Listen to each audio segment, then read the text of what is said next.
Hello बच्चों, स्वागत है आप सभी का हमारे इस चैनल पर। बच्चों, हम लोग मराठा साम्राज्य पढ़ रहे थे और इसमें हम लोग मराठा प्रशासन के बारे में पढ़ रहे थे।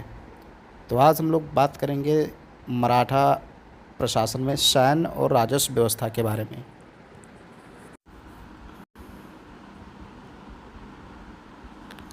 शिवाजी एक राष्ट्र निर्माता की दृष्टि से जदुनाथ सरकार कहते हैं कि मैं शिवाजी को हिंदू प्रजाति का अंतिम प्रतिभा संपन्न व्यक्ति और राष्ट्र मानता हूँ। मैं शिवाजी को हिंदू प्रजाति का अंतिम प्रतिभा संपन्न व्यक्ति और राष्ट्र मानता हूँ, ऐसा जदुनाथ सरकार कहते हैं।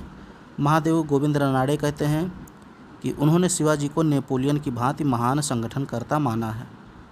नेपोलियन की तरह एक महान संगठनकर्ता थे शिवाजी, ऐसा कौन कहता है? गोविंद रानड़े। यदि औरंगज़ेब ने दक्कन पर आक्रमण ना किया होता तो एक मराठा राष्ट्र की स्थापना ना होती। अब सैन्य संगठन देखते हैं। तो जो पैदल सेना होती थी उसको पाइक कहते थे। आप पहले इसको याद रखिएगा, पैदल सेना जो होती थी उसको क्या कहते थे? पाइक। मराठा सेना वर्षा ऋतु यानी 4 माह छावनियों में बिताती थी और दशहरा के बाद अभियान पर निकलती। ठीक है, तो एक प्रकार से अक्टूबर तक आप कह सकते हैं मराठे जून जुलाई अगस्त सितंबर अक्टूबर, ये 3-4 महीने जो हैं, 4-5 महीने जब तक बरसात होती थी तब तक ये छावनी में रहते थे। उसके बाद दशहरे के बाद यानी अक्टूबर नवंबर के बाद ये अभियान पर निकलते थे। अब इनकी जो घुड़सवार सेना थी वो 2 प्रकार की थी। एक तो थी बारगीर या जिसको पागा बोलते हैं, ये भी घुड़सवार सेना होती थी। ये शाही और नियमित सेना थी। इन्हें राज्य की ओर से घोड़े और अस्त्र शस्त्र दिए जाते थे। ठीक है, तो ये जो सेना होती थी बारगीर या पागा सेना, ये परमानेंट होती थी और इन्हें राज्य की तरफ से पूरे हथियार वगैरह दिए जाते थे, घोड़े भी दिए जाते थे। और एक होते थे सिलेदार। सिलेदार ये अनियमित सेना होती थी। ये घुड़सवार सेना कैसी होती थी? अनियमित, यानी युद्ध के समय ही इन लोग को बुलाया जाता था। ये घोड़े और अस्त्र शस्त्र अपने घर से यानी स्वयं लाते थे। इन्हें बारगीर से ज़्यादा वेतन मिलता था। अब देखते हैं घुड़सवार सेना का पदानुक्रम कैसा था, यानी पद कौन कौन से थे।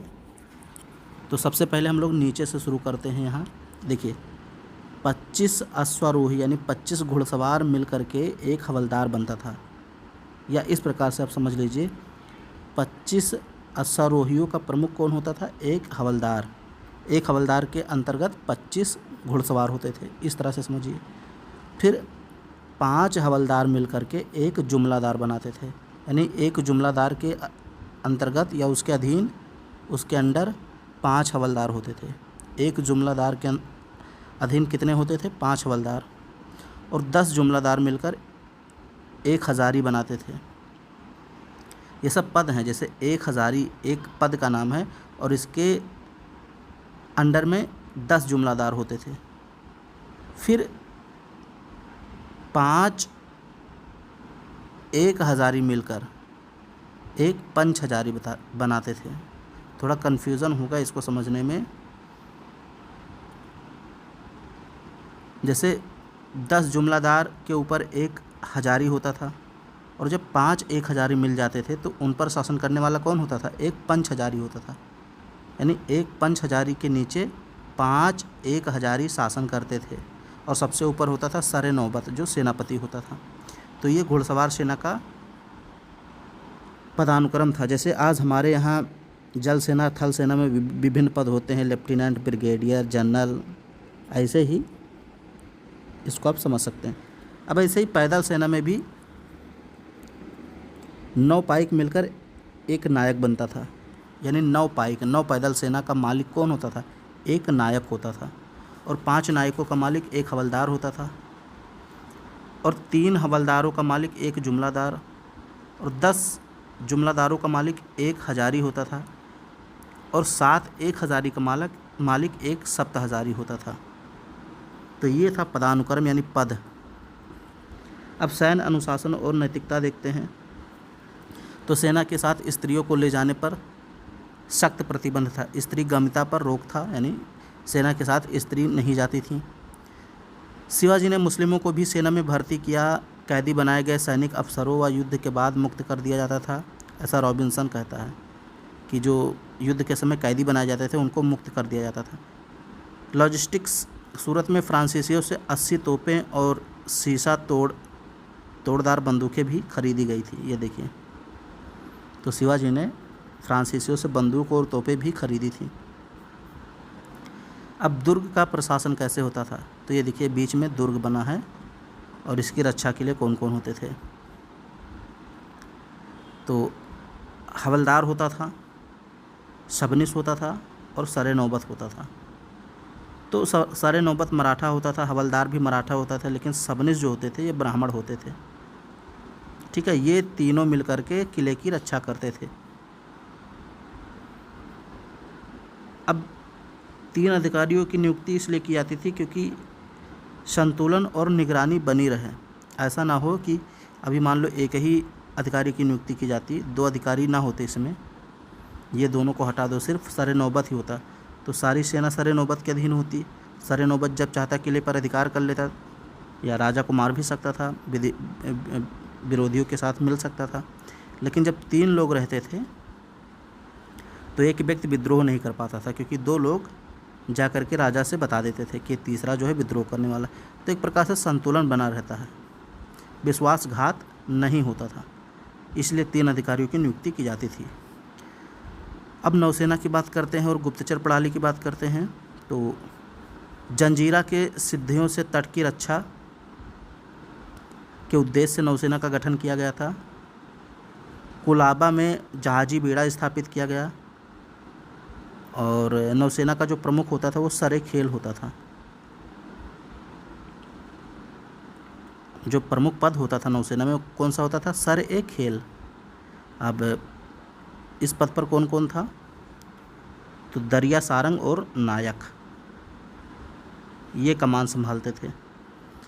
गुप्तचर व्यवस्था की बात करें तो बहिर्जी नाइक और गुप्तचर नेटवर्क।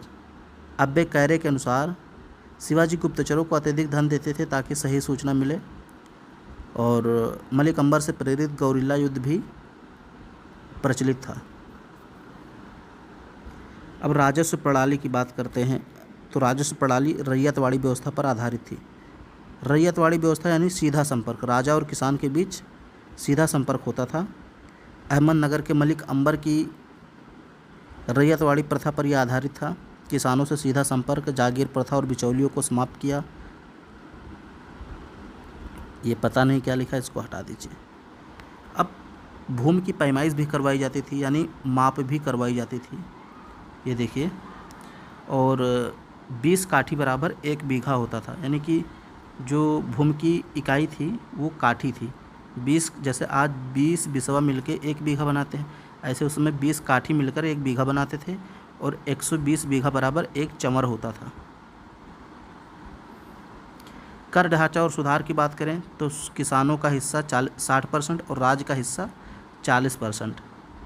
आरंभ में 33% था, बाद में 40% लिया गया, यानी टैक्स 40% लिया जाता था। 1679 में सर्वेक्षण कराया गया अन्नाजी दत्तो द्वारा, और उन्हें मराठा टोडरमल भी कहते हैं। भुगतान नगद व अनाज दोनों रूप में होता था, यानी आप अगर अनाज देना चाहते हैं तो अनाज के रूप में टैक्स अदा कर सकते हैं या नगद भी दे सकते हैं। अन्नाजी दत्तो को मराठा टोडरमल कहा जाता है। चौथ और सरदेशमुखी की बात करते हैं। तो चौथ होता था 1/4 भाग यानी 25%। ये विदेशी या मराठा आक्रमण से सुरक्षा के लिए पड़ोसी राज्यों से लिया जाता था, यानी मराठा साम्राज्य के जो आसपास राज्य हैं उनसे मराठा ये टैक्स लेते थे, ताकि मराठा खुद उस राज्य पर आक्रमण ना करें, और विदेशी कोई आक्रमण करता है उस राज्य पर तो उससे मराठे उनकी रक्षा करें।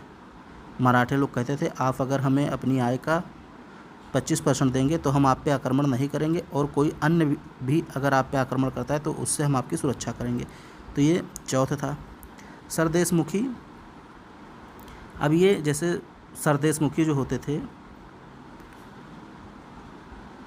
वो होते थे देशमुखों के देशमुख, सरदेशमुख। शिवाजी अपने आप को सरदेशमुख मानते थे। देशमुख का मतलब होता है सरदार, और सरदेशमुख का मतलब प्रमुख सरदार। तो शिवाजी अन्य सरदारों से यानी छोटे छोटे सरदारों से उनकी आय का 10% हिस्सा लेते थे वंशानुगत अधिकार के रूप में। इसी को सरदेशमुखी कहा गया। शिवाजी कहते थे कि मैं सबसे बड़ा सरदार हूँ, यानी सरदेशमुखी हूँ, और तुम लोग देशमुखी हो, तो इसलिए तुम लोग मुझे 10% दो। इतिहासकारों के मत के अनुसार रनाडे सुरक्षा कर बनाम यदुनाथ सरकार आक्रमण से बचाओ। कहने का मतलब रनाडे इसको कहते हैं सुरक्षा कर था, जबकि यदुनाथ सरकार कहते हैं ये आक्रमण से बचाव के लिए लिया गया कर था। प्रशासनिक विभाजन और न्याय देखते हैं तो सबसे ऊपर राज्य होता था, राज्य के अधीन 16 प्रांत, फिर तरफ यानी कि जिले होते थे जहां प्रधान कारकुन होता था, फिर मौजा होता था जहां अधिकार पाटिल होता था। न्यायाधीश इधर देखें तो सबसे बड़ा न्यायाधीश तो छत्रपति शिवाजी स्वयं होते थे, जिनको हुजूर हाजिर मजलिस कहते थे, और पंडित राव भी होता था, न्यायाधीश भी होते थे। स्मृतियाँ इन सब के आधार पर न्याय दिया जाता था, जो हमारे धर्म ग्रंथ हैं उनके आधार पर। गांव के मामले पटेल सुलझाते थे, चाहे इनको पटेल कहिए या पाटिल कहिए, ये न्याय व्यवस्था गांव में देखते थे। और गांव में एक और अधिकारी होता था, मैंने पिछले वीडियो में बताया था, कुलकर्णी। तो कुलकर्णी जो था वो भूमि का लेखा जोखा रखता था। सांस्कृतिक धरोहर की बात करें तो राज व्यवहार कोश, ये एक मराठी शब्दकोश है। रुक्का नामक सिक्का भी चलाया गया।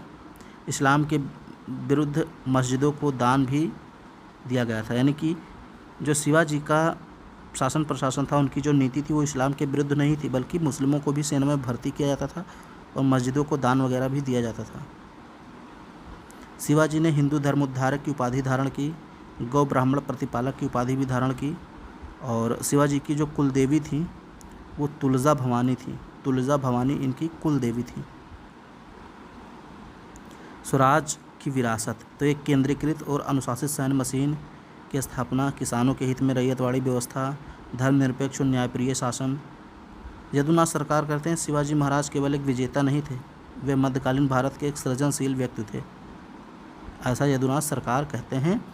तो आगे अब हम लोग बात करेंगे अगले वीडियो में मराठा साम्राज्य, संघर्ष, उत्तराधिकार और पेशवाओं का उदय, यानी मराठा साम्राज्य में शिवाजी के बाद कौन कौन से शासक आते हैं, कौन कौन से पेशवा आते हैं, उनके बारे में हम लोग अगले वीडियो में बात करेंगे। वीडियो पसंद आए तो उसको लाइक से सब्सक्राइब जरूर करें।